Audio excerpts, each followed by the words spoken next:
עם ישראל היקר, האם תוכלו לעזור לנו? אנחנו כאן שומרים עליכם ונותנים תחושת ביטחון.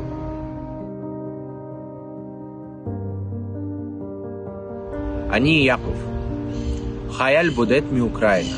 אני פונה לכם מהשטח. בימים האלה נאלצתי לשמור עליכם עם הרכב הפרטי שלי טויוטה קורולה, שהוא משנתון של הקמת המדינה.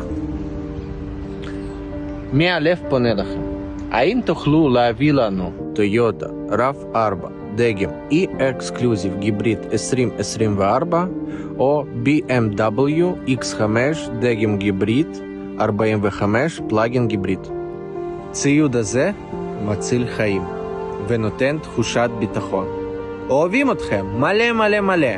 מה שצריך אנחנו פה. זה הזמן לשים רגל על הגז בתרומות.